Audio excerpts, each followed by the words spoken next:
네, 시작하시죠. 이제 시작할까요? 예.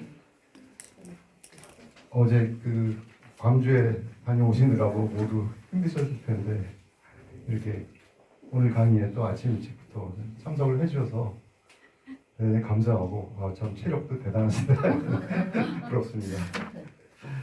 그리고 지금 그 조철원 선생님이 저 추석보 비슷한 걸 이렇게 돌리면서 명단을 파악을 하고 있는데, 왜냐하면 카톡에 단톡방을, 우리 강의를 위한 단톡방을 만들어서 제 강의 영상도 이상희 선생님이 지금 수고해서 찍어주고 계신데, 지난주 한 주 동안 봤더니 거의 400회에 육박할 만큼 조회수가 저도 깜짝 놀랐습니다. 그래서 이렇게 여기는 직접 못 나오시지만 이 강의를 듣고 싶은 분들이 꽤 의외로 많이 있구나, 그런 생각이 들었는데, 그래서 하여튼 그 강의 영상도 계속 나올 테니까 10번 나올 테니까 거기다 올려놓고, 또 거기다가 또 여러분들이 이 시간이 이제 1시간으로 다 해서 다 여기서 질문을 할 시간이 없었던 거나 나중에 생각난 거나 뭐 이런 거 질문할 식이고 자기 의견을 올리실 수도 있잖아요. 그래서 그럼 거기에 대해서 제가 대답할 수 있는 것도 거기 단톡방을 통해서 대답도 하고, 또 관련된 또 추가 참고 자료 같은 것도 올려놓을 수 있고, 여러 가지 목적으로 단톡방을 만들면은 좀 이 강의를 더 풍성하게 할 수 있는 그런 공간이 될 수 있을 것 같아서 그 조철원 선생님이 단톡방을 만들시겠다고 했어요. 그래서 그 파악을 하고 있으니까 혹시라도 근데 또 단톡방에 자기를 초대하는 게 좀 여러 가지 뭐 어떤 이유든 하여튼 좀 꺼려진다고 하시는 분은 꼭 말씀을 해주세요. 강제로 단톡방에 초대했다가 또 제가 과거에 그런 경험들이 좀 있어가지고요. 또 싫어하시는 분도 나가시면 돼요. 있을 텐데. 하여튼 그래서 파악은 하고 있습니다. 그래서 지금 요게 현장에 참석하실 분은 아무래도 이제 20분인데 하여튼 단톡방에는 좀 더 추가로 또 초대해달라고 하는 분들이 있으면 더 초대를 하게 될 수도 있을 것 같습니다. 이 강의를 더 잘 이해하고 풍성하게 하기 위한 목적이니까요. 다른 목적은 전혀 없습니다. 그러니까 거기에 해주시고요. 자, 오늘은 그 예고안과 마찬가지로 우리 라트루와 함께하는 열차, 완행열차 여행인데, 지난번에 이제 출발역이 떴죠. 그래서 그게 비환원 가지고 우리가 비환원 개념을 중심으로 해서 이제 설명을 드렸고요. 라트루의 모든 사상과 연구의 작업 밑에는 이 젊을 때 1972년 25세 때 깨달음을 얻었던, 그 이전에 물론 고민의 산물이지만 환원주의에서 벗어나는 비환원의 원리를 깨달았다, 이제 그런 거를 지난 시간에 말씀을 드렸고요. 그 비환원의 원리에 바탕을 두고 라트루가 이제 80년대 초에 그 평생 동안 지속될 어떤 그런 학문적인 동료 관계를 조금 이따 제가 소개할 그 두 사람과 더 이제 함께 세 사람이 뭉쳐가지고 80년대 초에 행위자 연결망 이론이라고 하는, 지금은 굉장히 꽤 유명해진, 인문사회학에서는 꽤 인기가 높은 그런 이론을 창시를 하게 됩니다. 행위자 연결망 이론, 영어로는 액터 네트워크 테오리인데요. 오늘 그거를 소개하는 그 시간입니다. 그게 어떻게 어떤 문제의식을 가지고 행위자 연결망 이론이 이제 출현하게 됐는가, 그 경위는 어떤 것이고, 뭐 하여튼 그거를 오늘 이제 행위자 연결망 이론에 대해서 이제 제일 처음 소개하는 시간이고, 보통 라트루 하면은 학계에서도 대부분의 그 연구자들이 라트루 좀 안다는 분들은 다 행위자 연결망 이론의 대표적인 학자가 이렇게 알려져 있어요. 뭐 그게는 맞죠.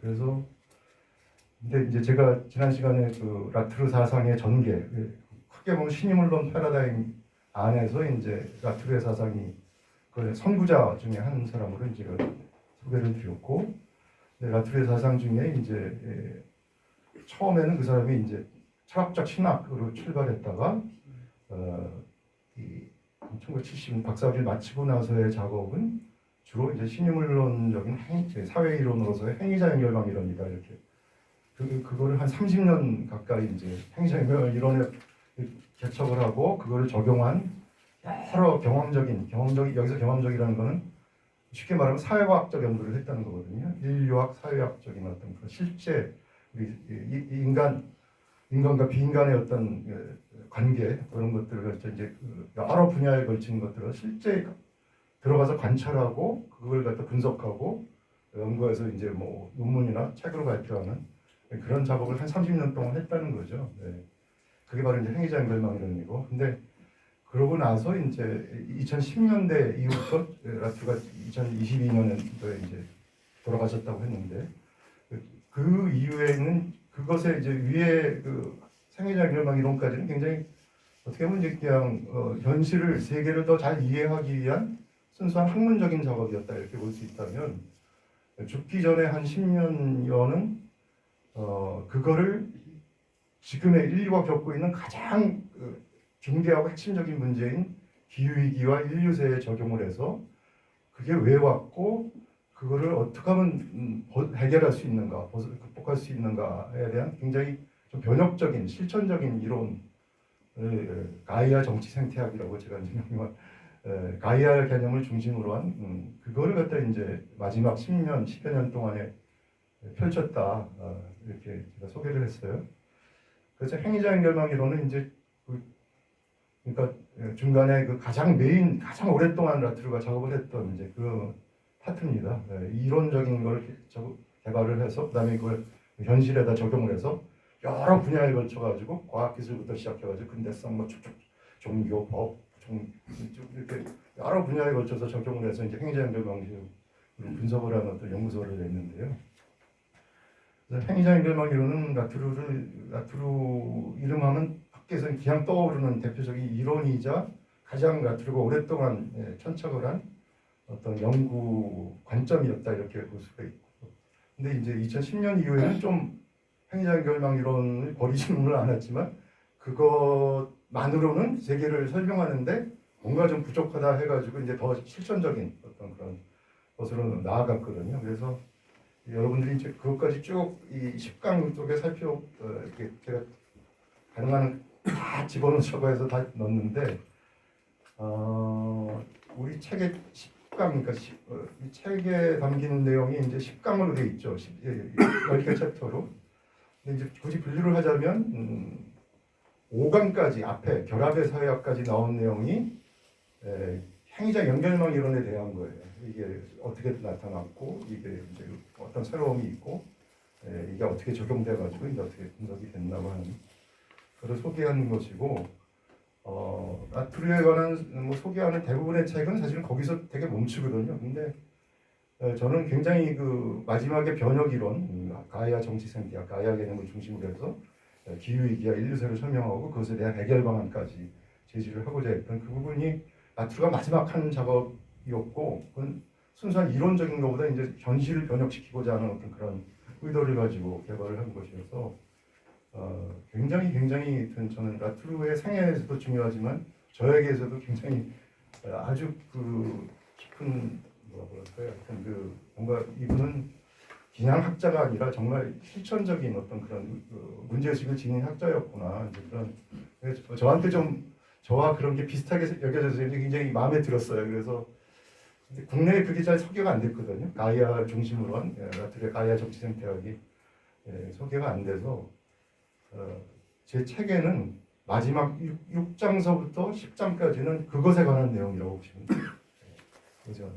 그래서 딴 책에서 이미 행위자 연결망 이론은 저 말고도 소개한 분들이 책으로도 내고 이런 분들이 많거든요. 그래서 라투르에 관한 것 번역된 책도 있고, 그래서 그거는 비교적 노력만 조금 하면은 저의 강의 말고도 이렇게 얻을 수 있기 때문에. 근데 가이아 정치 생태학에 관한 그 6장부터 10장까지의 내용은 국내에 소개된 게 거의 없어요. 그래서 제가 좀 요 짤막한 요 뭐 개론에 해당하는 요 책이지만 거기다가 좀 특별히 넣어야 되겠다고 해서 6장부터 그러니까 반에 걸쳐가지고 그 내용을 넣습니다. 되게 책이 그렇게 호미해진 것이라고 이제 생각하시면 되겠고요. 하여튼 그래서 라투르의 전반기에 해당하는 그 행위자 연결망 이론이 이제 어떻게 보면 라투르가 제일 유명해지고 중요한 부분이기 때문에 오늘 그 내용을 소개하고자 합니다. 행위적인 멸망이론이 어떤 문제의식을 가지고 왜 처음에 과학기술을 대상으로 해서 나타났고 그래서 과학기술에 대해서 어떤 연구를 했던가를 오늘 시간 동안에 짧지만 소개를 드리도록 하겠습니다. 행위적인 멸망 이론이 이제 더 많은 추가되는 내용은 물론 다시 한번 그 이후에 이제 3장서부터 저게 5장까지 계속 이어집니다. 거기도 다 행위자 연결망 이론에 관한 내용이다 이렇게 생각을 하시면 되겠어요. 오늘 근데 행위자 연결망 이론이라고 하는 것에 가장 이제 기초가 되는 거 그거를 오늘 소개해드리고자 하는 거죠.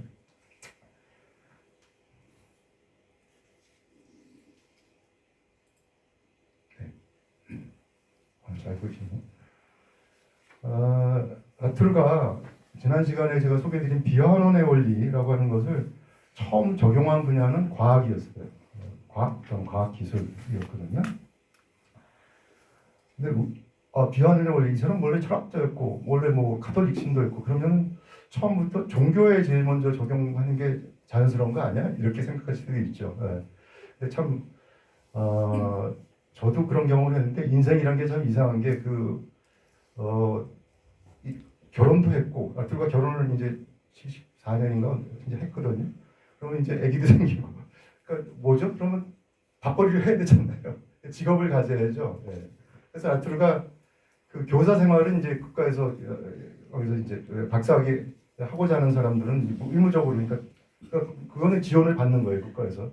그래서 72년도에 이제 교사 생활을 하다가 이제 거기서 그때도 이제 계속 자기 철학적인 생각을 하다가 비환원의 원리를 깨달았다고 제가 지난 시간에 말씀을 드렸는데, 근데 교사 생활이 끝나고 나서 72년 끝나고 나서 73년 이후에는 무직이 되잖아요.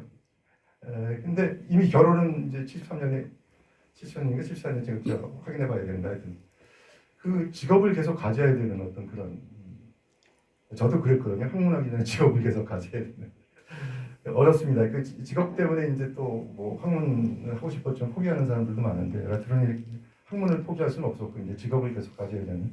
그래서 놀랍게도 라툴가 저 아프리카 서아프리카에 과거에 저 프랑스 식민지였던 코트디부아르라고 하는 영어로 아이보리 코스트라고 하는 나라가 있어요. 원래 코끼리 상아 수출을 많이 해서 거의 아이보리 자가 그 나라 이름에 들어가는. 그래서 굉장히 노예 무역도 많고 이제 코끼리 상하에 수출을 했던 코끼리 상하 수출은 지금은 이제 안 해야 되는 당연히 금지된 것이죠. 그래서 나라 이름에 코끼리 상하가 들어가 있는 건 사실 그렇게 명예스러운 건 아닌데 이름은 멋있습니다. 코트디부아르 뭐 멋있잖아요. 아이보리 코스트하면. 하여튼 거기에 그 프랑스가 개발도상국 이미 독립은 거기가 이제 했지만 식민지 단계에서 과거에 특히 식민지였던 나라들을 말하자면 그 나라의 개발 원조를 위해서 세운 기관들이 있거든요. 올스톰이라고 하는 기관인데 뭐 이름이 긴데 하여튼 영어 약자로 올스톰인데 하여튼 개발도상국의 특히 과학기술과 개발에 관한 어떤 교육이나 연구 지원 기관이에요. 거기에서 이제 사람을 뽑는데 거기 지원을 해서 또 라툴가 또 병역도 이제 지금은 프랑스가 의무 병역이 아닌 걸로 되어 있는데 병역이 있었던 모양이에요. 그 70년대 초에는. 그래가지고 병역을 대체 복무하는 대체 복무 제도가 이제 있거든요. 그래서 그 목적으로 거기를 가게 돼서 거기 지원해서 거기에 취직이 돼가지고 가족을 다 데리고 거기로 73년도에 가게 됩니다. 그래서 거기서 라툴은 이제 자기가 원래 대학교에서 공부하고 이제 박사학위 논문을 준비하고 있었던 거는 철학적 신학에 관한 것이었지만 코트디부아르에 가서 과학기술 교육과 어떤 그런 그 관련된 프로젝트 같은 거 연구들을 하면서 과학기술에 대한 어떤 관심을 가질 수밖에 없는 이런 상황이 돼버린 거죠. 그래서 거기서의 연구가 나중에 이제 비환원의 원리를 과학기술에 적용하는 첫 번째 분야가 되는 게 라툴가 원래 뭐 논리적으로 이건 비환원의 원리는 과학부터 적용해야 이렇게 된 게 아니고요. 그런 직업을 가져야 되는 어떤 그런 상황상의 이유로 코트디부아르에 갔다가 이제 거기서도 또 어떤 문제를 느끼고 과학에 대해 관심을 갖게 된 그런 계기가 되는 거죠. 그런데 그래서 비완연의 원리를 처음 적용한 분야가 그래서 이제 과학이 되는데 그런 연구에서 그럼 그 이전에 프랑스에서 과학에 대한 어떤 기존의 지배적인 관점이라고 할까요? 그런 것은 어떤 것이었나? 그거를 라투르가 당연히 살펴봤겠죠. 그랬더니 그것이 상당히 문제가 많은 것으로 라투르는 느꼈어요. 비완연의 원리라는 자기의 72년도의 깨달음을 가지고 서구의 과학, 특히 프랑스의 어떤 과학, 특히 과학에 대한 관점은 과학 철학에서 주로 이제 정립을 하고 제공을 해서 사람들에게 이제 과학은 이런 거야 하고 이제 설명하는 관점이 됐는데 그것이 바로 환원주의에 특히 인식론적 환원주의에 지배당하고 있다. 라투르는 그렇게 느꼈던 거죠. 어떤 거냐면 근대 과학 철학의 서구의 과학 철학의 흐름은 인식론적 환원주의라고 부를 수 있는 그런 특징을 지니고 있었고, 즉 이게 이제 근대 철학의 어떤 원조라고 볼 수 있는 라투르의 계속 비판이자 극복 대상이 되는 철학자가 이제 데카르트, 칸트거든요. 이 근대 철학을 만든 사람이에요. 오늘날 근대 문명의 기초를 놓은 철학자가 누구냐고 하면 데카르트와 칸트 두 사람입니다. 데카르트는 17세기 철학자고요. 칸트는 18세기 계몽주의 철학자 중에 한 사람이고요. 그리고 데카르트, 칸트부터 이제 라투르가 살았던 20세기의 프랑스에서 과학 철학 중에 가장 대가가 누구냐면 바슐라르라고 하는 가시통 바슐라르 이름 들어보셨나요?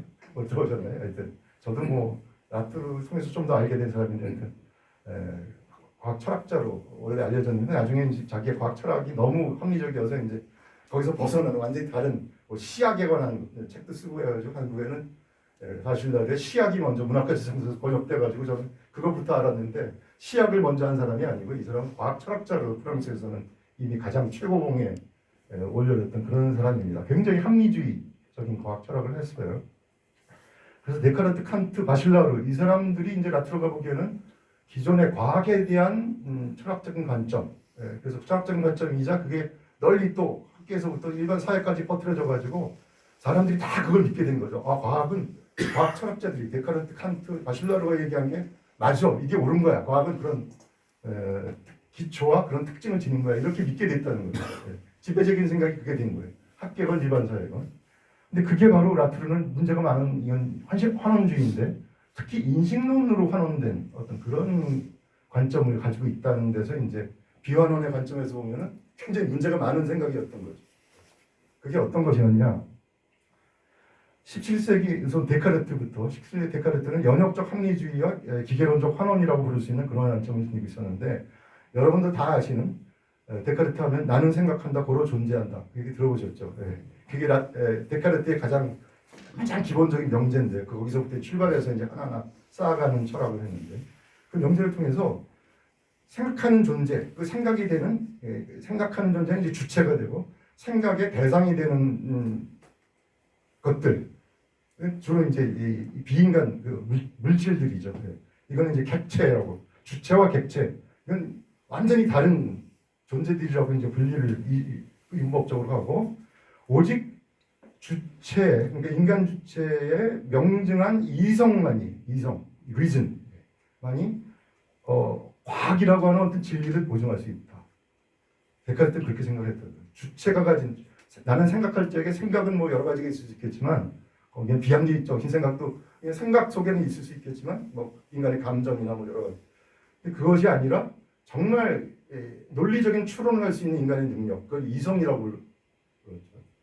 그 이성만이 오직 진리인 과학적 지식을 과학적 진리를 만들어낼 수 있는 인간의 능력이다 이렇게 데카르트는 믿은 거죠. 데카르트는 합리주의 철학자로 알려져 있죠.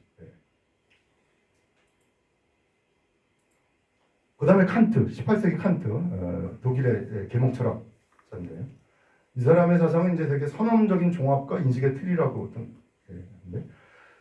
데카르트가 주로 그래도 이 세계도 정신과 물질이란 두 가지의 어떤 그 존재론적인 실체들로 이렇게 파악을 하려고 했다면 그 존재론에 상당히 데카르트까지만 칸트는 그걸 존재론에서 인식론으로 완전히 패러다임을 바꾸는 철학자거든요.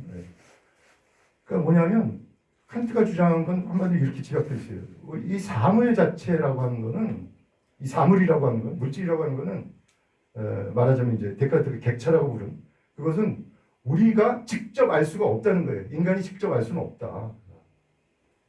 직접 알 수는 없고, 그럼 어떻게 할 수 있냐면 오직 인간의 이성의, 인간의 이게 머릿속의 생각이죠. 이 이성의 구조 안으로 들어온 인간의 이성을 통해서 칸트가 생각한 건 이제 이 세계를 파악할 적에 다른 종하고는 달리 인간은 시간, 공간, 인과관계 그런 기본적인 원리들을 가지고 그런 기본적인 형식들을 가지고 이 세계를, 그건 당연히 모든 사람이 다 시간, 공간, 인과관계 그런 생각, 어떤 건 닮았고 어떤 건 서로 차이가 있고 그런 범주들, 그런 형식들을 가지고 세계를 갖다 생각을 한다는 거죠. 그 인간의 보편적인 거예요. 그런 식의 어떤 형식적인, 인식적인 범주들로 이 사고를 하는 이성이라고 하는 거는.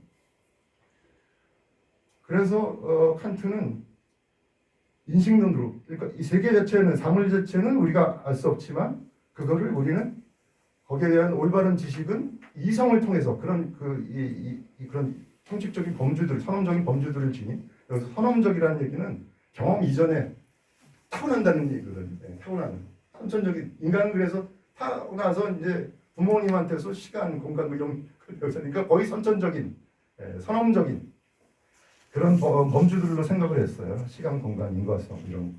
그래서 서양의 근대 철학을 완전히 존재론 중심에서 인식론으로 완전히 바꾸는 사람이 칸트거든요. 그거를 보통 이제 칸트 스스로가 이렇게 자랑스러워가지고 자기는 철학에 있어서의 코페르니쿠스적 혁명이다 이렇게 얘기를 해요.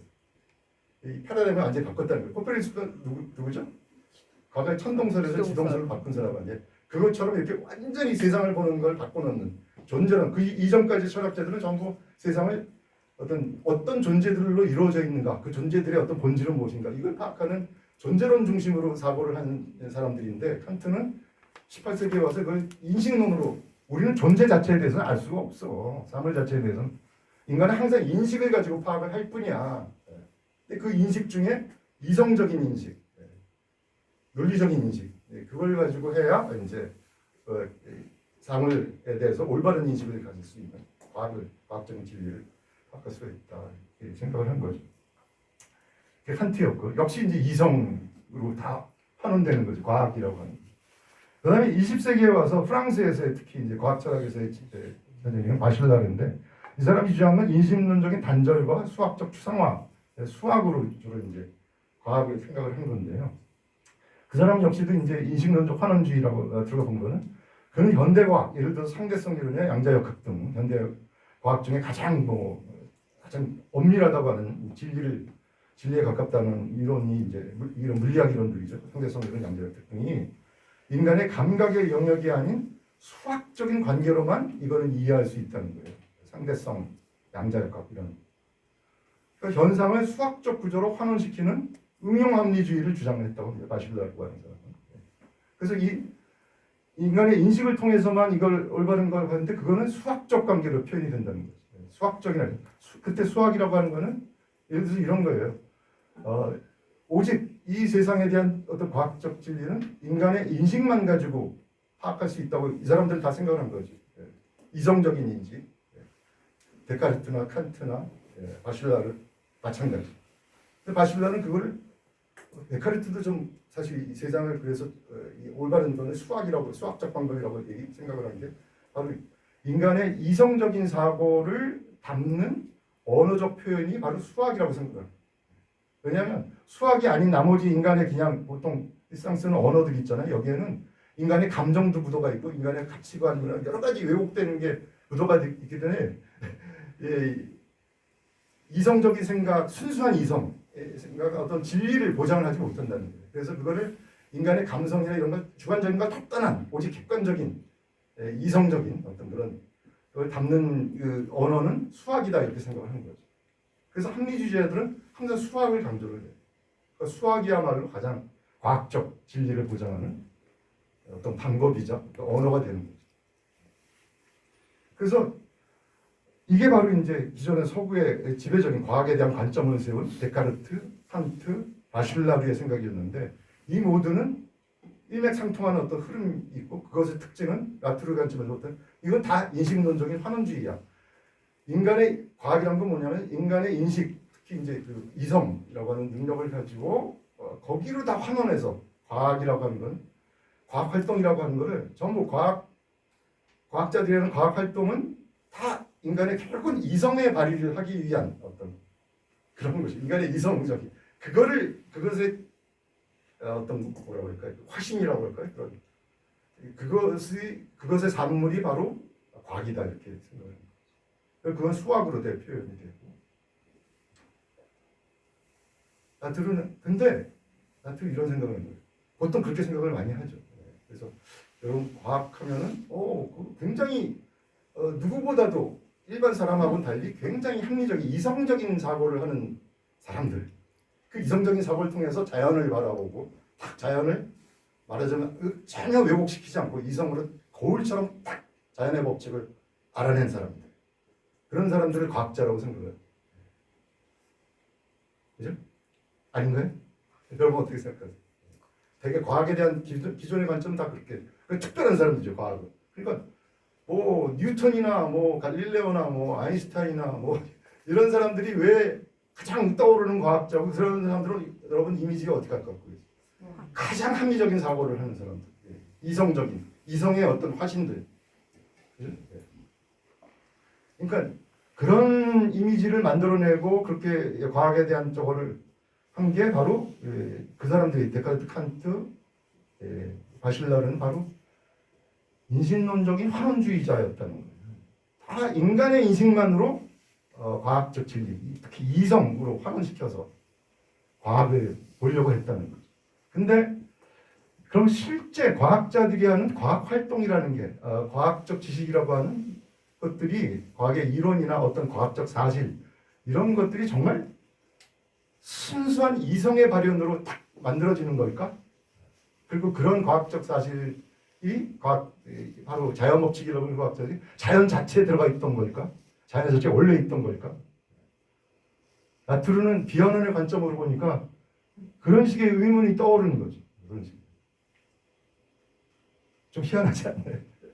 참 이상한 생각을 하는 사람들이네. 그냥 과학은 이성의 산물이라고 생각하면 되는 거 아니야? 그리고 그건 수학으로 표현되고. 그러니까 특별한 거 아니야? 보통은 이제 그렇게 생각을 하는데 완전히 이 사람이 비언론의 원리 관점에서 보니까 이게 좀 이상한데?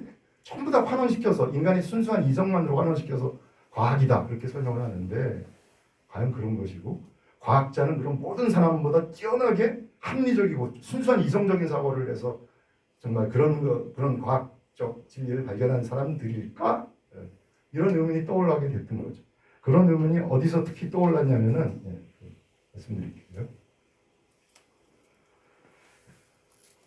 라투르가 72년도에 다시 한번 비언론의 원리를 깨달았다고 그랬죠. 교사 생활을 할 적에. 그리고서 이제 직장을 계속 갖기 위해서 코트디부아르로 73년도에 떠났습니다. 그래서 거의 한 2년 가까이 거기서 이제 근무를 올스톰이라고 하는 프랑스 정부 산하의 연구기관 개덕을 지원하는 그래서 그 라투르가 이제 병역 대체본부이기도 했는데 거기 가서 일하는 게 뭐냐면 주로 이제 사회학적인 일종의 조사 작업을 시켰는데요, 라투르한테 이 선배 거기 있던 이제 기존에 있던 선배들이 코트디부아르의 이제 수도가 아비장이라는 도시거든요. 아비장에 프랑스 기업들이 뭐 과거 식민지였으니까 프랑스 기업들이 굉장히 많이 있었대요, 프랑스 기업 여전히.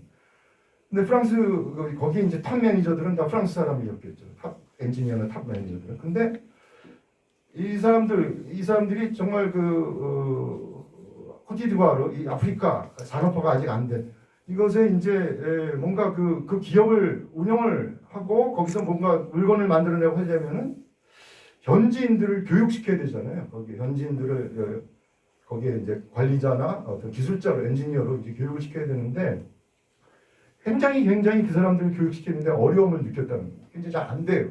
안 된다는 거죠. 거의 좌절스러운 상태였다고 그래요. 그때 갔더니.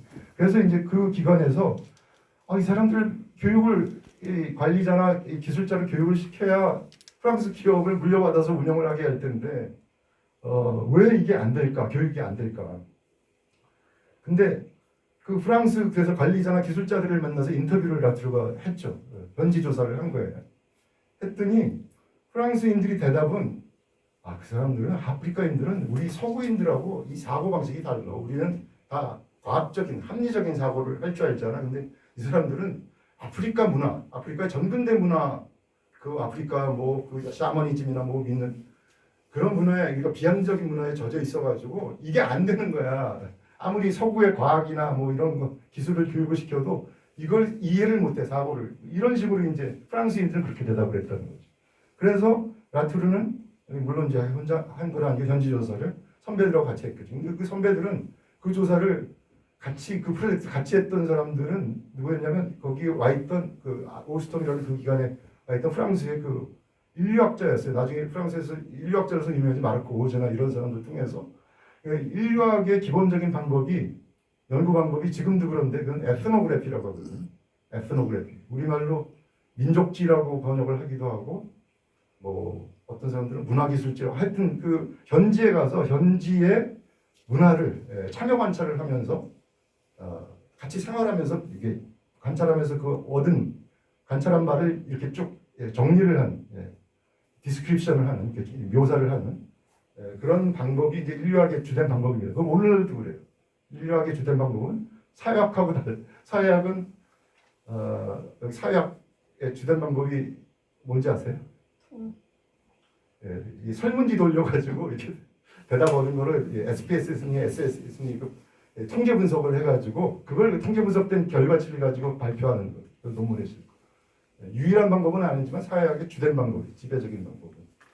특히 미국의 사회학이 그걸 발전시켰고 한국의 사회학자들은 되게 미국에 유학 가서 한국의 사회학을 들어와가지고 한국의 사회학자들 저는 아니지만 대부분의 사람들은 다 그런 방법, 양적인 방법이라고 하는데 근데 인류학의 방법, 그런 참여 관찰하는 방법을 쓰기도 해요. 근데 인류학은 그게 메인 방법이기 때문에 되게 현지에 가서 인류학이 연구하는 어떤 되게 비서구 현지에 가가지고 하는데 되게 제 딸이 이제 인류학 했는데 최소한 1년 이상, 2년 많이 하는 사람은 3년, 5년 이렇게 한다고 그러더라고요. 굉장히 어렵게 하는 거예요. 이 데이터를 현지의 데이터를 모으는 거죠. 사회학자들은 그냥 설문지 가지고 딱 돌려서 설문지는 기껏해야 한 일주일이면 다 수거하죠. 우리나라 여론조사하는데 다 그런 식이죠. 그게 다 사회학적 방법이거든요. 근데 인류학적 방법은 달라요. 질적인 방법이기 때문에 양적인 데이터가 아니라.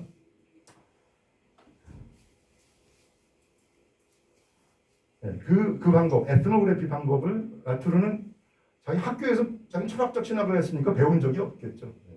그러니까 이 현지에서 배운 거예요. 인류학적 방법.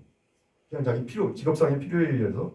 그래서 그 인터뷰할 적에 이제 그 참여 관찰, 그 에트노그래피에 들어가는 방법 중에 하나가 이제 인터뷰인데, 인터뷰하고 실제로 어떻게 행동하는가를 관찰하고 이제 같이 생활하면서 보는 건데, 프랑스인들하고 그 다음에는 이제 아프리카 사람들하고도 아프리카 그 교육받는 교육생들이겠죠. 그 사람들하고 아프리카의 노동자들, 기술자들 이런 사람들하고 인터뷰를 했어요. 그랬더니 그런 인류학적 현지 조사를 통해서 그 사람들을 인터뷰했더니 이 사람들의 대답은 프랑스의 관리자, 기술자하고는 전혀 다른 거예요. 프랑스의 그 관리자들은 아까 이 사람들이 그 서구의 과학기술을 못 배우는 거는 비합리적인 정근대 문화에 푹 젖어서 거기서 벗어나오지 못하기 때문에 합리적인 걸 못 배우는 거야. 이렇게 대답을 했는데 이 사람들은 아주 단순한 대답을 하는 거예요. 우리가 학교에서 실습을 해야 이 기계를 알고 돌릴 수가 있을 텐데 기계가 없어요. 기계가 없다는 거예요. 학교에서 배우고 공부하는데도 맨날 우리나라 저기 있잖아요. 그 이론식 수업. 칠판에다가 맨날 개념이나 적어놓고 이렇게 도면도 되게 없고 여기다가 기계라고 해도 도면만 보이지 기계가 자체가 없는 거예요. 그거 가지고 실습을 못하는 거예요. 실험 실습이 없는 거죠. 그러니까 라투르가 이건 너무 프랑스인들하고 아프리카 인들하고 대답이 너무 엄청난 차이. 그래서 라투르는 거기서 또 한 번 깬 거죠. 서구인들은 정말 서구인들이 오히려 편향된 게 아닙니까?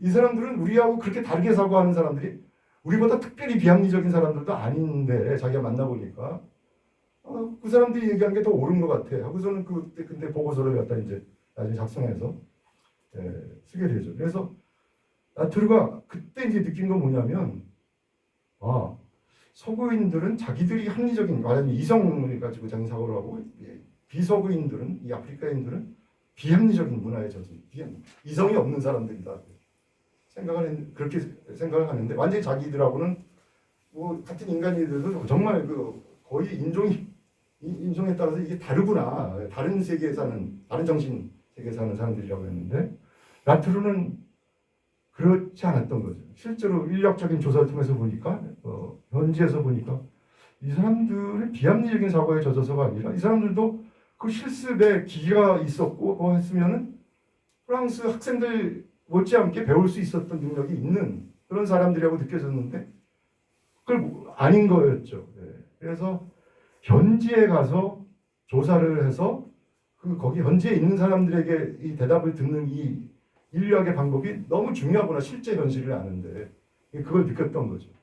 그래서 비환원의 원리를 가지고 보니까 이제 이게 환원주의에 젖었던 뭐 인간의 이성으로 다 과학기술을 설명을 했던 이런 것이 잘못됐다고 이미 생각하고 있었겠지만 실제 현지 조사를 인류학적 방법으로 해보니까 너무나 기존의 환원주의가 정말 이건 잘못된 것이었구나. 서구인만이 이성적 합리적이고 비서구인은 비합리적 비이성적인 사고를 하는 사람들이라고 이렇게 이성으로 환원시켜서 과학기술을 설명하는 게 뭔가 좀 맹점이 있는 것 같다. 그러니까 현지에 가서 보자 해가지고 라투르는 그 지방대학을 나와서 비교적 프랑스의 그 파리의 엘리트들이 배운 코스를 밟았지 않았기 때문에 엘리트들이 배웠던 엘리트 코스에서 배웠던 그거를 이미 엘리트 코스는 프랑스에서 과학을 배웠던 과학 철학을 배우는 거죠. 그러니까 데카르트, 칸트, 바실라르의 철학을 배우는 거예요. 파리에서 과학을 배웠다면 그걸로 그냥 갔을 거예요. 그죠? 그러니까 라투르가 특별한 학자가 되지 않았겠죠. 근데 이 사람은 지방대학을 나와서 비교적 거기하고 거리가 있었거든요. 그러면서 철학을 공부를 했고 자기한테 많은 자유권이 주어진 거죠. 그러니까 처음부터 프랑스 파리의 엘리트들 속에 속하지도 않았고 거기 그 사람들 때문에 거기서 직업을 얻으려고 하지도 않았기 때문에 이 아프리카에 갔던 경험이 엄청난 걸 주면서 그냥 자기 마음대로 간 거죠. 과학의 실제 현실을 알고 싶은데 그거를 기존의 과학 철학이 아닌 다른 인류학적 현지조사 방법으로 난 과학에 대해서 그리고 이제는 아프리카의 현실을 알았으니까 이제는 정말 그 가장 합리적이라고 하는 이성적이라고 하는 그럼 서구의 문화 중에 서구의 근대 문화 중에 가장 합리적이라고 하는 게 뭐야? 과학기술이 되는 거죠. 그럼 서구의 과학기술의 현지 조사를 해보자 이런 생각을 하게 됐다는 거죠.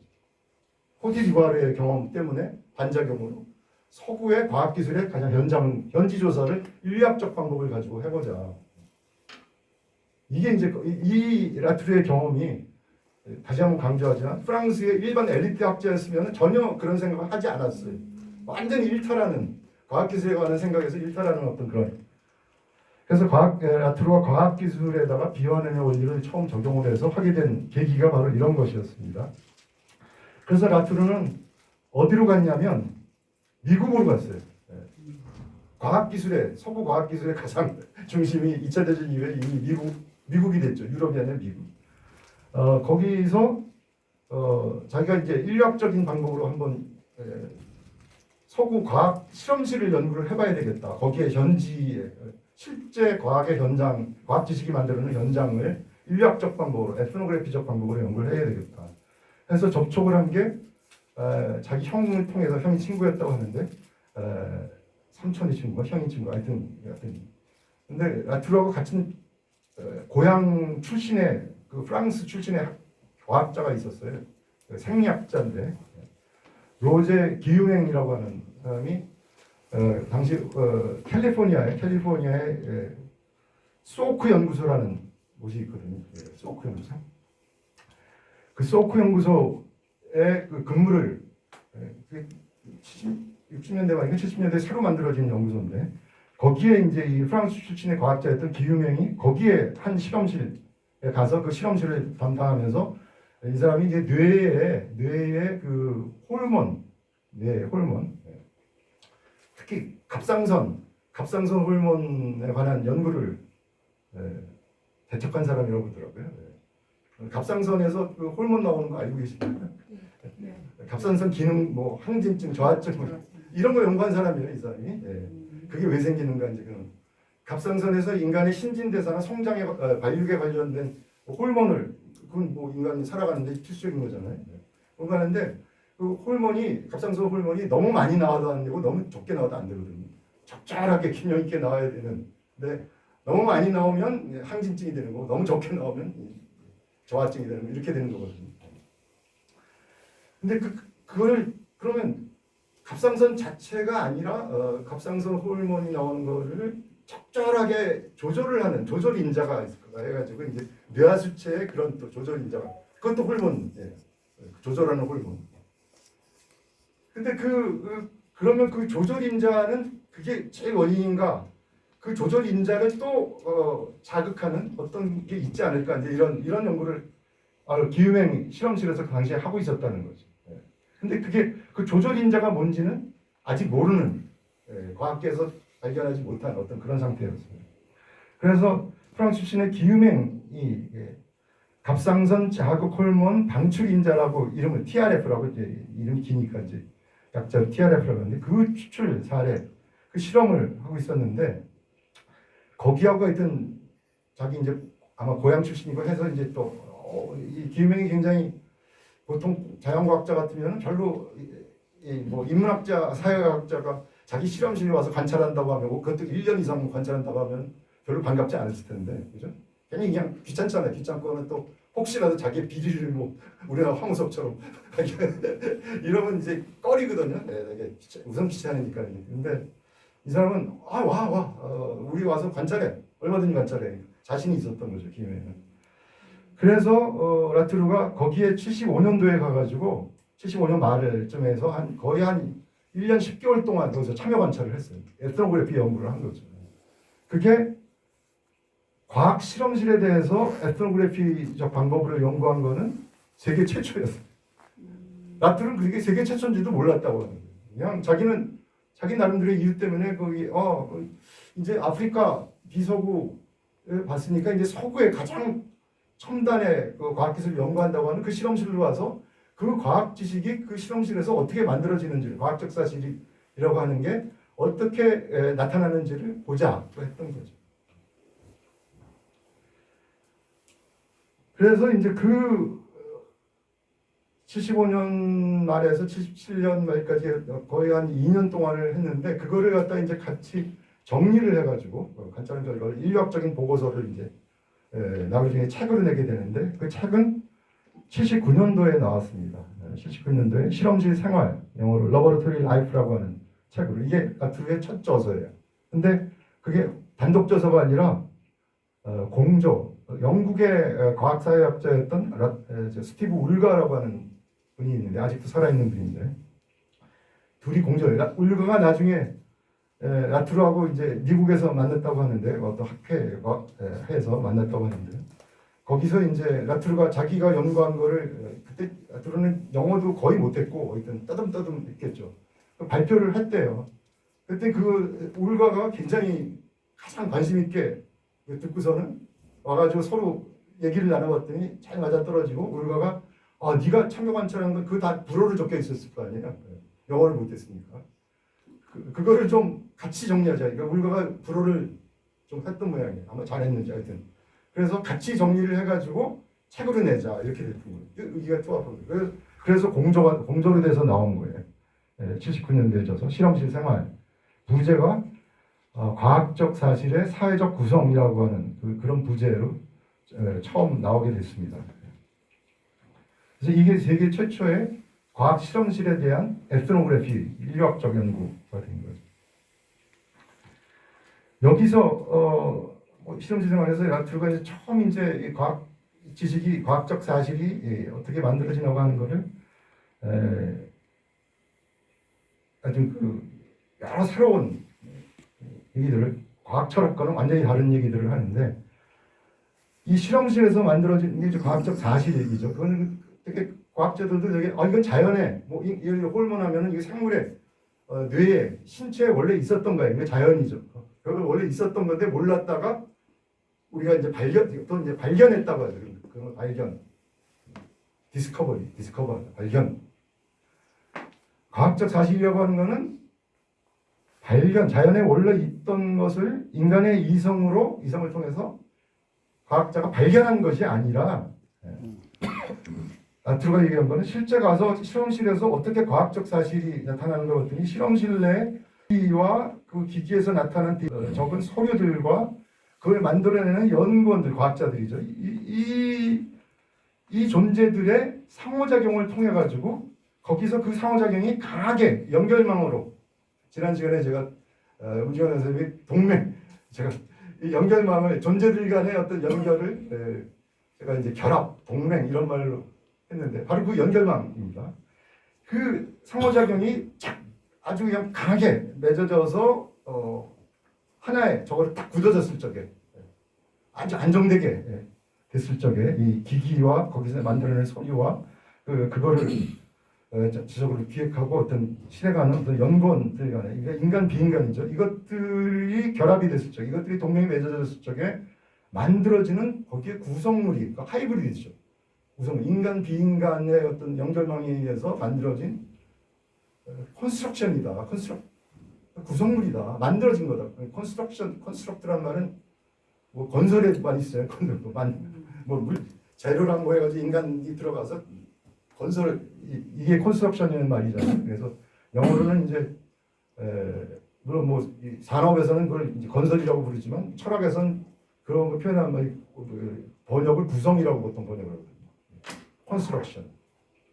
그래서 과학적 사실이라고 하는 거는 자연 속에 원래 들어가 있던, 과학적 사실은 원래 들어가 있는 건데 인간이 모르고 있다가 과학자들이 딱 실험실에서 인간의 이성을 발견해가지고 딱 발견해낸 것이라고 보통 기존의 과학 철학에서는 설명을 했는데, 나트루는 아니던데요. 에스노그래피 방법으로 보니까 그 이전에 뭐 이 사람들 들여다보는 게 자연 자체가 아니야. 무슨 인간 내화수체 가지고는 뭐 할 수도 없죠. 그러니까 여기서 실험실에서 했던 게 뭐냐면은 이제 되게 이제 쥐 가지고 하는 거죠. 여기서 햄스터 가지고 주로 했다고. 햄스터를 갖다 이제 해부해 가지고 햄스터의 이제 뇌 인간과 비슷하게 오게 이제 갑상선 호르몬이 나오는 갑상선과 그 뇌하수체 이 부분이 있고, 뇌하수체를 자극하는 또 거기에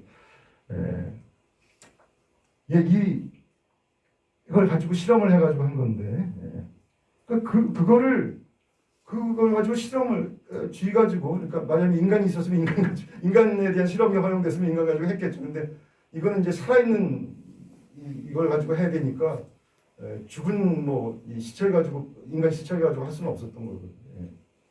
근데 살아있는 인간을 그렇게 해가지고 실험할 수는 없으니까 이제 쥐 가지고 한 건데, 거기 자연에 원래 있었던 것이 아니라 사실은 과학자들은 그거를 갖다가 이 어떤 실험 장치를 통해서 거기서 이제 이 사진이나 어떤 그래프, 도표, 수치 이런 것들로 이제 과학자가 다룰 수 있는, 쉽게 이게 조합하고 뭐 할 수 있는 것들을 만들어낸다는 거죠. 그래서 과학자들이 결국 하는 거는 쥐 자체를 보고 뇌하수체에 들어가 있는 그 TRF를 발견해낸 게 아니에요. 그걸 가지고 꼭 실험 장치, 나트루가 기입 장치라고 부른 이걸 가지고 거기서 데이터를 얻어서 그 데이터를 우선 사진, 그리고 그래프, 도표, 수치 이런 것들로 만들어낸다는 거죠. 그래서 과학자들은 그걸 놓고 그 사진, 그래프, 도표, 수치 이런 걸 쫙 늘어놓고 여기서 이제 이걸 딱 들여다보면서 거기서 어떤 거하고 어떤 것이 이렇게 어떻게 해석해야 맞고 뭐 이런 식으로 해내는 거죠. 그래서 거기서 나온 이제 그런 사진과 도표와 그래프와 수치들을 보고서는 그래프를 정리해내서 자기가 발표하는 논문에다가 딱 이게 자기가 발견한 과학적 사실이라고 딱 실른다는 거죠. 그래서 그것이 이제 그 사람이 과학 저널에다 그런 논문을 기우면도 실었을 거 아니에요? 그러면 내가 실었으니까 옳은 거야 이렇게 되는 건 아니고, 그때는 이제 일단 논문으로 발표를 공개를 하고 나면 퍼블리사이즈 하고 나면 그 학계의 동료들이 있죠. 피어라고 하죠. 동료들의 리뷰를 받게 돼 있어요. 저널에서. 그 사회과학도 마찬가지, 인문학도 다 지금 다 그런 형식이죠. 논문을 자기가 주장한 자기가 발견했다고 하는 거를 사실을 자기가 새로운 생각이라고 하는 거는 그냥 혼자 논문으로 발표를 당연히 해야 되지만 그 논문을 발표했다고 해서 그냥 사실이 되는 게 아니에요. 그게 사실로 인정받으려면 그 논문을 들여다본 학계 동료들의 인정을 받아야 되는 거거든요. 학계 동료들이 필요한 거죠. 이것도 또 연결망이 학계 동료들의 인정을 받으면 자기의 그 연결망 속에 학계 동료들이 또 다른 행위자들 또 포섭이 되는 거죠. 연결이 되는 거예요. 그래서 그런 연결망들이 여기서 아까 얘기한 실험실 내에 들어왔던 실험 대상과 실험 기기 장치와 거기서 나온 여러 가지 데이터들, 서류, 그래프 뭐 이런 것들과 이 실험한 과학자와 또 나중에는 그 과학계 동료들 간의 이런 서로 다른 행위자들인데 이들 간의 공고한 아주 탄탄한 연결망이 구축이 됐을 적에 비로소 과학적 사실이 탄생하고 인정받더라 이런 거죠. 이제 과학적 사실은 원래 자연에 있던 라투르는 그렇게 해석을 하는 거예요. 원래 자연에 있던 거를 모르다가 그냥 과학자들이 이성 합리적인 사고를 하니까 발견해낸 게 아니라 이런 과정을 실천적인 하나하나가 실천이죠. 이걸 실험 동물을 놓고 그걸 해부를 해서 그걸 갖다 이제 사진을 찍고 뭐 도표 그래프로 만들고 뭐 나중에 수치화된 데이터로 만드는 이 작업들 이런 것들 하나하나 이거를 행위자를 놓고 그들 간의 공고한 어떤 연결망이 결합이 이루어졌을 적에 그리고 과학계 동료들까지 그걸 인정했을 적에 딱 과학적 사실이라고 하는 것이 탄생하고 만들어지더라. 그 얘기는 뭐냐면 실험실이 없었다면 아무리 합리적인 사고를 하는 과학자라고 할지라도 그 사람이 머릿속에서 과학적 사실이 나오는 게 아니라는 것. 그렇겠죠. 그 실험실이 바로 실험실 안에 실험실이라고 부를 쪽에 들어가 있는 그 인간 비인간의 연결망이 바로 과학적 사실을 만들어내는 주체가 되는 거예요. 그러니까 과학자 혼자서 합리적인 사고로 과학적 사실을 만들어낸 게 아니고 과학자의 그런 인간 비인간 연결망을 구축하는 그 실천을, 그 프랙티스를, 그 행위를, 액션을 통해서 과학적 사실이 만들어진다는 거죠. 구성된다는 거죠. 그러니까 과학적 사실은 발견되는 것이 아니라 만들어진다, 제조된다, 구성된다고 하는 것이 이 실험실 생활에 그래서 발견한 실험실 생활의 주장의 핵심이에요. 그전에는 다 사람들이 과학을 기존의 과학 철학대로 인식론적 환원주의에 젖어 있을 때는 과학적 사실은 다 발견된다고 생각하는 거거든요. 합리적 사고를 하는 인간이 이성적인 능력으로 이성적인 사고를 하면 과학적 사실을 발견할 수 있어. 발견돼 이렇게 설명을 했는데 그 이전의 과학 철학에서는요. 라투르는 그거는 인식론적 환원주의에 네가 젖어 있기 때문에 그런 식으로 얘기하는 거야. 그런 식으로 믿을 뿐이야. 실제 과학적 사실이 만들어지는 현장에 나가서 자기가 2년 동안이나 관찰을 해봤더니 그게 만들어지는 것이 발견되는 것이 아니라 과학적 사실은 제조되는 거예요. 구성되는 거예요. 컨스트럭트 된다는 걸 얘기하는 거예요. 그러니까 다시 말하면 그런 구성되는 실험실이 만약에 없었다면 과학자 혼자 맨몸으로 무슨 과학적 사실을 머릿속에서 만들어내? 그건 아니라는 거죠.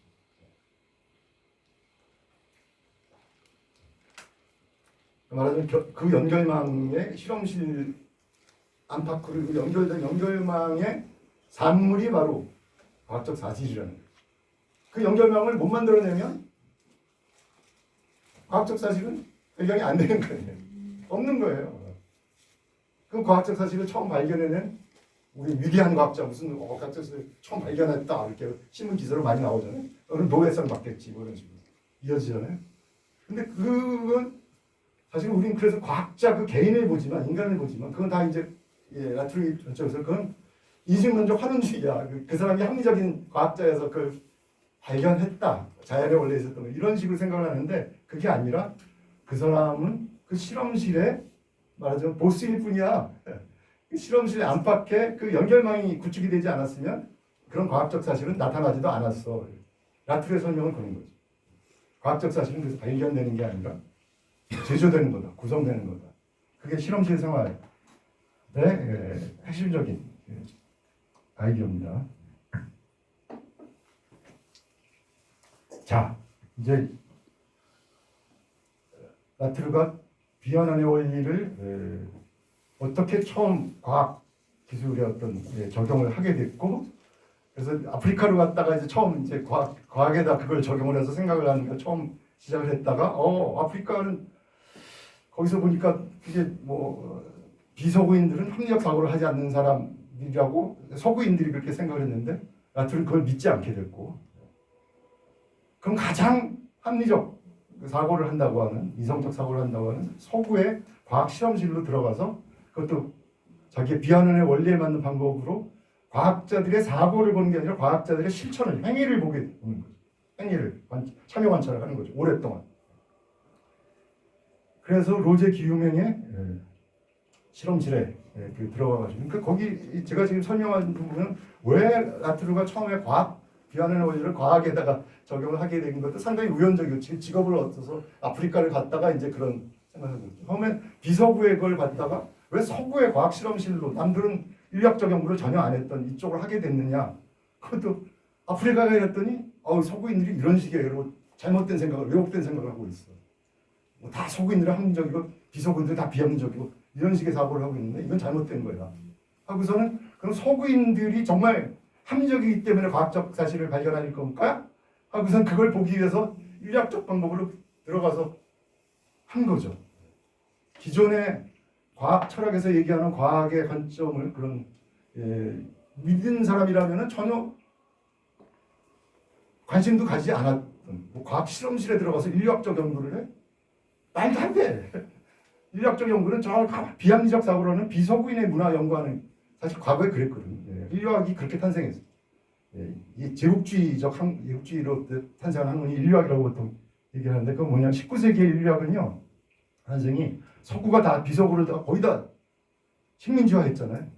그 다스려야 되잖아요. 또 식민지 통치를 해야 되잖아요. 뭐 일본이 와서 한국을 다스려. 일본도 마찬가지로 그렇게 했어요. 한국을 야만인으로 비합리적 사고를 하는. 서구인들도 마찬가지였거든요. 저 아시아, 아프리카, 라틴 아메리카 식민지화 해가지고 다스릴 적에 이 야만인들의 문화를 알아야 되잖아요. 언어도 다르고 사고방식도 다르고 종교도 다르고. 이건 다 서구인들의 눈을 볼 때는 이건 과학을 모르는 비합리적인 사고를 하는, 조금 나쁘게 얘기하면 동물에서 약간 벗어난 야만인들, 서구인들은 근대인들, 합리적인 사고를 하는, 과학을 아는, 완전히 자기들하고 이 비서구인들은 전혀 다른, 나눠서 이렇게 보는 거죠. 그 당시에 코트디부아르에 있었던 프랑스 그 기업인들도 거기 기술자들 똑같이 생각한 거예요. 일본인들도 한국을 식민지화했을 때 거의 똑같은 생각을 했겠죠. 조선인들, 이게 야만인들이고, 자기들은 일찍 서구의 과학을 배워왔기 때문에, 근대화됐기 때문에. 라트르는 실제 인류학적 비환론의 관점을 가지고 인류학적 방법으로 서구인의 가장 첨단이라고 하는 거하고 과학의 첨단이라고 하는 캘리포니아의 연구 실험실에 가서 봤더니 과학적 사실이 원래 있었던 걸 과학자가 뭐 합리적인 사고를 해서 발견해낸 게 아니라 이런 것들을, 이 실험 대상과 그 실험 장치와 그 거기서 나온 여러 가지 데이터들, 서류들, 사진들 뭐 이런 것들과 하여튼 자기 뭐 실험실 조수 이런, 그리고 과학계 동료들, 이런 존재들을 간에 강한 연결망을 잘 구축을 그 과학자가 했기 때문에 과학적 사실이 탄생을 한 것이라고 본 거죠. 그래서 그거를 라트르는 거기서 이 실험실 생활에서 가장 중요한 개념이 연결망, 그것도 있지만 이미 네트워크라는 말이 등장을 하지만 가장 거기서 중요한 말은 기입이라는 말을 여기서 처음 써요. 기입. 영어로 인스크립션이라는 거죠. 인스크립션은 복잡한 물질, 자연자체, 뭐 실험 대상이 되는 복잡한 물질이죠. 그거를 그래프나 수치나 뭐 이런 것으로 변형되는 과정을, 그 변형시키는 그 장치를 기입 장치라고, 인스크립션 디바이스라고 그랬습니까? 실험 장치 같은 거 다 인스크립션 디바이스. 이게 뭐 하는 거냐? 인스크립션 만들어내는 거는 거죠. 그 과학적 사실이라는 거는 인스크립션들, 그런 도표나 이런 것들에 기반을 두고 과학자들이 그걸 조합을 해서 논문에 실릴 수 있는 어떤 것으로, 어떤 팩트로 이렇게 추출해내는 거죠. 과학적 사실이란 결국 이러한 데이터들이 기입 장치를 통해서 나온, 뭐 도표나 그래프나 수치화된 어떤 그런 데이터들이 더 이상 반박할 수 없을 정도로 단단히 이제 그 연결망이 단단히 구축이 돼서 거기에 도전하는 다른 게 거의 없어. 다 이겼어. 거기에 반박하는 그걸 뭐 반증하는 것들도 논문으로 발표하고 나면 꼭 이게 논쟁이 벌어지거든요. 과학계에서. 그게 와요 오라? 이 사람이 얘기한 게 새로운 게 사실을 발견한 게 오라? 그래서 이제 나는 다르게 생각하는데 이걸 다 잘못 해석한 거 아니 이런 식의 이제 논박이 오거든요. 그걸 다 이기고 나면 과학적 사실로 굳어지는 거죠. 그렇게 과학적 사실로 인정을 받으면은 그걸 이제 그 연결망이 완전히 확고하게 단단하게 구축이 됐다고 해서 라툴은 그 블랙박스화됐다. 블랙박스처럼. 더 이상 이제 그게 과학적 사실로 인정이 과학계에서 딱 그런 과정을 통해서 받으면은 그거는 이제 말하자면 진리예요. 더 이상 그거를 뭐 따지고 들 필요가 없어. 그 블랙박스처럼 그냥 우리가 가져다 쓰면 되는 거예요. 그러니까 기후맹이 바로 그 실험, 라툴과 관찰한 그 실험을 통해서 77년 말에 77년 12월에 노벨상 받았어요. 이분은 노벨상 받은 사람이에요. 노벨 생리학상 받은 사람, 노벨 생리의학상. 그러니까 기후행이 그 과학적 사실을 발견을 했고 그게 블랙박스로 딱 굳어진 게 사실이에요. 그러니까 지금은 갑상선 뭐 이게 자극 호르몬 얘기 나오면은 당연히 기후행이 발견한 거 가지고 갖다 쓰는 거예요. 우리는. 과학자들도 그래. 더 이상 의심하지 않아요. 그건 과학적 사실이야. 갖다 쓴 블랙박스. 근데 그 블랙박스는 처음부터 블랙박스였던 게 아니라 이런 처음에는 굉장히 불확실한 어떤 그런 것들로 그런 연결망 구축을 했어야 됐다는 거죠. 그 연결망 구축이 얼마나 힘든지 여러분들이 잘 생각이 안 드시죠. 실험실에서 어떤 일이 벌어지는지 모르기 때문에. 제가 듣기로는 실험의 99%는 다 실패해요. 과학자가 어떤 기대를 하고 어떤 결과가 나올 거 예측을 하고 이렇게 되게 실험을 설계를 하고 이렇게 하죠. 실험을. 근데 자기가 의도했고 예상한 결과가 대부분 안 나와요. 대부분 다 나오면 노벨상 받은 사람이 뭐 한국에서도 뭐 수백 명 나왔어요. 예전에. 대부분 실패해요. 시행착오가 엄청 99% 실패한다고. 뭐 수백 번 수천 번에 걸쳐서야 이게 시험을 그래서 요리져 갖고 미세하게 다 변경을 시키거든요. 그래가지고 그 미세한 조정을 다 거쳐서 나중에 이제 이런 지금 얘기한 과학적 사실로 인정받는 이게 하나가 나오는 거예요. 그 유명한 사건이 우리나라에 있었죠. 2005년도에 황우석 사건. 여기 계신 분들 다 아시죠? 황우석이라고 사기를 치고 싶어서 했겠습니까? 실험 결과 안 나오는 거예요. 이게 핵이식을 통해서 이 줄기세포가 안 만들어지는 거예요. 수백 번 수천 번 이 자기 제자 조수들을 갖다 뭐 그 실험실이 뭐 10명도 넘었죠. 수십 명 가지고 그렇게 하고 정말 뭐 그러니까 안 나오니까 황우석은 그 당시에 이건 나오게 됐는데 우리가 실험에서 뭔가 좀 모자라서 근데 이게 딴 데서도 실험을 하고 있으니까 우리가 뺏기면 안 되니까 우선 발표하지. 그러니까 사진을 조작을 해가지고 논문에다 실은 거예요. 사이언스지의 표지에 실릴 만큼 유명한 논문을 세계 최초로 발견했다, 만들어냈다 줄기세포를. 핵이식 줄기세포를 만들어냈다. 독재 줄기세포를. 그거는 자기가 얻은 결과가 아니라 사진 조작을 통해 말하자면 이제 기입이죠. 그 실험실이 아니라 딴 데서 나온 딴 사진을 가지고 이렇게 연구원이 조작을 해가지고 이렇게 논문에다 실은 거거든요. 그러니까 이게 논문 조작이고 과학 사기라고 이제 형어석은 이게 낭떠러지로 떨어지게 된 거죠. 본인은 계속 억울한 거예요. 이게 내가 조금만 더 하면 됐을 텐데 시간을 좀 더 달라고 그런 얘기 많이 했죠. 근데 시간을 줘서 나중에 혹시 황우석 제가 실력으로는 성공도 못했다고 저는 생각이 들지만 성공을 했다고 하더라도 과학 사기가 아닌 게 되는 건 아니거든요. 이미 발표를 했죠. 논문으로. 2005년도에. 우리나라에서는 그냥 노벨상 꿈에 부풀었죠. 노벨상만이 아니라 뭐 그 줄기세포 만들어지면 의학에 활용돼가지고 뭐 수십 종, 수백 종 그때 그런 얘기들이 나왔는데 하여튼 뭐 다 기억나지도 않고 뭐 지금은 이제 하기도 좀 싫을 정도지만 20년 전에 그런 일이 있었습니다. 얼마나 실험이 힘들면은 그렇게 했겠습니까? 황우석이 꼭 처음부터 사기치려고 했던 게 아니라 그렇게 한 거죠. 그런 과학 실험이 그만큼 어렵고 그 연결망 구축이라는 게 그렇게 힘들다. 저는 황우석 사건을 그래 황우석이 왜 실패했냐 라투르식으로 설명합니다. 간단히 수업 시간에 어떻게 설명했냐면 그거는 황우석은 인간들의 연결망을 구축하는데 실패한 사람 아니야. 그 사람은 그때 뭐 여야당 뭐 모든 언론 뭐 과학계도 뭐 인간의 연결망 구축하는 데는 우리나라에서 황우석처럼 성공한 사람이 없어. 그 지금도 마찬가지. 그렇게 지지를 얻고 한 사람이 없거든요. 그럼 어디서 실패한 거냐 연결망 구축에 비인간의 협조를 못 얻었어. 줄기세포가 이 배반포가 협조를 안 한 거야. 황우석이 기대한 그걸 안 만들어내는 거야. 아무리 해도 비인간의 협조, 비인간의 행위가 그렇게 중요하다는 거죠. 그들의 협조를 얻어내는 게 말하자면 그들과 동맹을 맺는 게 쉬운 게 아니에요. 우리는 뭐 자동차 운전하고 컴퓨터 제가 지난 시간에 얘기했 이거 쉬운 거 아니야? 물론 그렇죠. 근데 과학 실험실에서 이 비인간의 협조 얻는 거는요 너무너무나 힘든 거예요. 실험 장치라는 게 그렇게 만만하게 우리가 원하는 대로 딱 뭘 만들어내주지 않고 만들어내면 다 노벨상 받죠. 황우석이 왜 노벨상을 못 받았겠습니까? 여러분이 좀 더 재밌게 쉽게 이해할 수 있도록 황우석이까지 원래 예정에는 없었는데 네.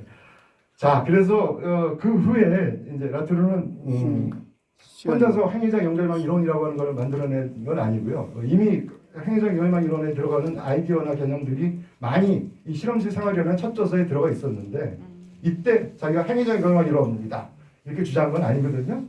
그건 아니고 바로 몇 년 뒤에 라투르가 이제 거기서 캘리포니아 그 기후맹 실험실에서 진작을 끝내고 프랑스로 돌아가서 역시 이제 직업이 없어가지고 거기서 직업을 연구소나 뭐 학교 같은 데를 이제 찾았겠죠. 그러다가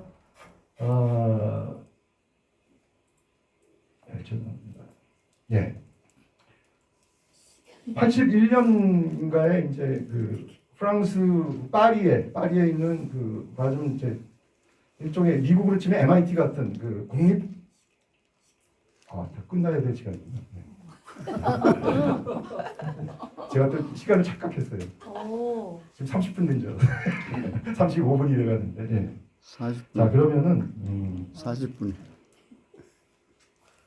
예, 설명드릴 내용은 거의 다 사실은 중요한 내용. 지난번에도 비환원의 원리까지 설명했는데 사실은 제 핵심을 설명한 거예요. 오늘도 제가 설명드리고 싶었던 핵심은 다 설명했어요. 환원주의에서 벗어나려는 라투르의 비환원의 관점이 제일 처음 적용된. 왜 이제 과학에다 했는데 그럼 과학의 기존의 관점은 뭐였고 이 비환원의 원리를 과학에다 적용을 했더니 그것도 또 인류학적 방법으로 적용을 왜 하게 됐고 그래서 이제 처음 발표하게 된 책이 실험실 생활이다. 그래서 과학적 사실이라고 하는 거는 자연에 원래 존재했던 걸 과학자가 합리적으로 세고해서 딱 발견하는 게 아니라 실험실에서 만들어지는 거다고 하는 주장을 이 실험실 생활이라는 저서에서 첫 저서에서 했다. 그리고 지금 오늘 설명은 못했지만 거기서 이제 바탕을 두고 이 실험실 생활 많은 아이디어가 이미 들어가 있었지만 행위자 연결망 이론이라고 하는 것은 평생에 걸친 그 동료들을 파리에서 만나가지고 파리 엘리트 엔지니어가 키워지는 대학이 지금 그 파리 광업대학이라고 하는 곳인데요. 파리에 있는 엔지니어 키우는 대학이에요. 거기에 그 혁신사회학 센터라고 하는 연구소가 있었는데 거기에 장을 맡은 사람이 이 사람 제일 왼쪽에 있는 미셸 깔롱이라고 하는 사람입니다. 행위자 연결망 이론이라고 하는 그 명칭을 지은 사람이 이 사람입니다. 라투르보다 한 살만, 2살, 47년생이니까 이 사람은 45년생이거든요. 미셸 깔롱. 작년에 돌아가셨어요. 미셸 깔롱. 라투르보다 조금 더 살더라고요. 요 세 사진은 그래서 행위자 연결망 이론을 만든 제가 보통 3인방이라고 하는데 이것도 일종의 이제 행위자 연결망 이론을 만든 행위자 연결망이라고 볼 수가 있는 거죠. 이들 간의 연결이니까 다 이제 자기 연구적을 가지고 있고 미셸 깔롱, 라투르 이 사람 모르시죠? 이 사람은 영국 사람인데 존 로우라고 과학 사회학자입니다. 저 같은 과학 사회학을 했던 사람. 요 사진을 특별히 제가 실은 이유도 이 세 사람은 다 제가 인터뷰하면서 찍은 거예요. 직접 얘기를 두고 행위자연결망 이런 게 어떻게 탄생하게 됐어요? 다 물어봤어요. 예, 그래서 그런 영광을 누렸어요. 이 사람들 이 두 사람은 이제 지금 죽었죠. 존은 아직도 살아있는. 이 사람은 46년생이고요. 예, 제가 영국에 그 안식년으로 갔을 적에 이제 존노하고 파트너가 돼가지고 존노한테 쭉 행위자연결망이라는 탄생 과정서부터 깔롱의 생각, 라툴의 생각 이제 뭐 다 듣고 뭐 하여튼 그랬던 경험. 예. 세 사람 다 만나서 인터뷰한 건 거의 드물 거예요, 세계적으로. 그러니까 제가 그건 좀 자랑을 혼자서 이렇게 하고 있습니다. 그래서 세 사람을 다 만났기 때문에 더 자신감 있게 어디 가서든 행위자연결망 이런 것이다 하고 이제 설명을 할 수 있는 자신감을 또 얻게 된 그런 계기가 되죠. 그래서 이 이후의 내용들은요, 다 이제 그거를 그래서 행위자연결망 이런 핵심적인 아이디어와 그것을 했던 라투르의 행위자연결망 이론의 사례 연구를 두 가지를 했는데요. 하나는 파스테르의 어떤 탄저균 백신 개발, 당연 백신을 만든 사람이 가축에 생기는 질병이죠. 탄저균이라는 그거고요. 그다음에 이제 99년대 나중에 라투르가 직접 참여해서 라투르도 과학 연구인데 참여해서 아마존 숲하고 그 사바나 초원 간의 경계가 지금 달라지고 있대요. 그게 말하면 기후 변화 때문인데 그러니까 초원이 숲이 점점 사라지고 이제 그래서 경계가 어떻게 이동하고 본다고 과학자도 있고 이동하지 않는다고 보는 학자도 있는데 그래서 그거를 팀을 만들어서 연구를 했어요. 그래서 그게 유명한 이제 아마존 숲에 관한 라투르가 직접 참여해서 처음에 직접 현지 가서 과학자들이 어떻게 해가지고 표본을 따가지고 어떻게 실험실로 돌아와가지고 나중에 그게 논문으로 이렇게 딱 여기까지의 과정을 라투르가 직접 다 참여한 사람에서 그냥 하고 자기의 공저자로 실렸어요. 그 논문. 그 유명한 논문인데 하여튼 굉장히 그 행위자연결망 이론의 실체를 더 자세하게 알 수 있는 그거를 나중에 이제 1999년도에 그 책에다가 한 챕터를 실는데요. 그런 내용들을 갖다 그 다음에 이제 쭉 담았거든요. 그러니까 제가 뭐 설명하지 못한 내용은 뭐 제가 그 챕터에는 책에 제가 이걸 강의를 위해서 이걸 거의 새로 만들었기 때문에 책의 내용에 안 담기는 것들이 좀 있을 거예요. 그러니까 요거를 나중에 단톡방에 올려놓을 테니까요. 거기서 이렇게 쭉 보시면 됩니다. 혹시 참 질문이 있으시면 거기 제가 설명을 좀 못드렸기 때문에 그런 거 있으면 단톡방에다 질문을 올려주시거든요. 또 오늘 시간이 넘쳤는데 질문도 못 받고 단톡방에 질문해 주세요. 오늘 여기까지 하겠습니다. 감사합니다.